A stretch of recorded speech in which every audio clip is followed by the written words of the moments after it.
Улиточная ферма размером 60 гектар. Здесь можно приобрести улитку, которую можно употреблять в пищу. И нахожусь я совсем не во Франции, а всего лишь в 5 километрах от города Харькова. Здесь выращивают улиток для продажи на территории Украины и за границу. Вот так выглядит улиточная ферма. С виду это обычные доски. Улитка – ночное животное, поэтому она покидает эти домики только ночью, когда она чувствует влагу. Улитки выбираются вот сюда на поверхность этих досок, и они здесь едят зелень и комбикорм, который им дают на ферме. А сейчас улитки находятся вот там внутри. Вот такая вот колония улиток. Здесь находится от 500 до 600 особей. Когда эта улитка вырастет, суммарный вес этих всех улиток составит около 5 килограмм. На то, чтобы понять, какой состав комбикорма лучше подходит для местной улитки, основатели фермы потратили целых 5 лет. Улитку собирают только вручную. После того, как улитку собрали в поле, она попадает в специальное место, которое называется сушилка. Здесь улиточки проходят 3 стадии очищения кишечника. Их помещают в специальные ящики, откуда они не могут убежать и расползтись по всей сушилке, и промывают водичкой в течение 3 дней. Так она очищает свой кишечник и после этого может впадать в анабиоз. Анабиоз – это состояние, при котором улиточка запаивается защитной пленочкой, которая не позволяет ей терять влагу, и она может спать в течение 6 месяцев без вреда для своего здоровья.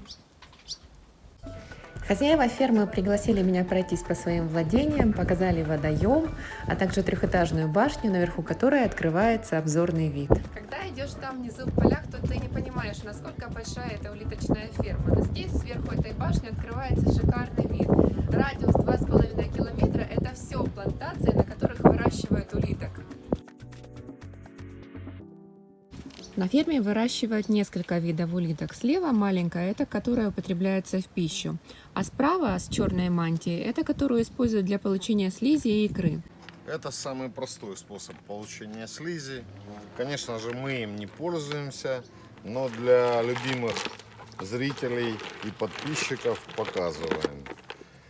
Перемешивая аккуратно улитку, чтобы не повредить ее панцирь, улитка раздражается и выпускает вот эту жидкость. Эта жидкость и есть муцин, который полезен для кожи, ранозаживляющий, убирающий все морщины, которые не нужны. Руки после этой слизи становятся очень шелковистые, и для того, чтобы ее смыть, нужно воспользоваться мыльным раствором. Как возникла идея организовать такую огромную ферму?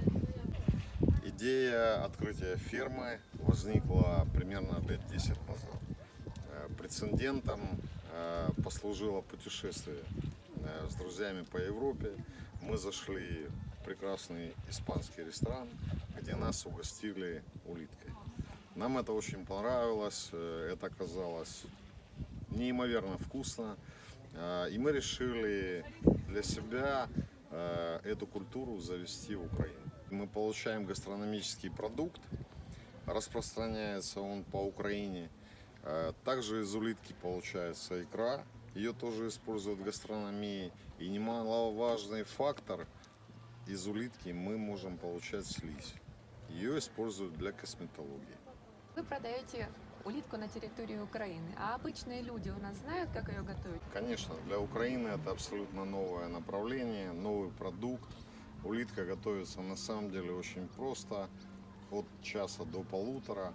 Ее можно приготовить как в виде первого блюда с бульоном, так в виде барбекю. Также многие гурманы готовят ее с курицей, белыми грибами. Можно добавлять ее в ризотто. Улитка – это чистый продукт, абсолютный белок, без жиров. Для человеческого организма очень полезно. Весь интернет пишет о том, что в Харькове организовывают экскурсии на вашу ферму. Когда и как, и вообще кто на них может записаться? На экскурсии мы приглашаем всех желающих, деток, взрослых. Я думаю, на нашей ферме будет интересно абсолютно всем. Количество экскурсантов от 10 до 50 человек ферма в себя вмещает. Мы всегда будем рады видеть Период посещения оптимальный для экскурсии – это май-сентябрь. Во время экскурсии рассказывают интересные факты об улитках, проводят дегустации, а дети могут собирать их на скорость. Такие интересные мы здесь увидели моменты, кадры. И если у вас возникает мысль, чем заняться на выходных, то всего лишь в 5 километрах от Харькова есть интереснейшее место, совершенно уникальное для нашего региона, куда обязательно стоит проехаться.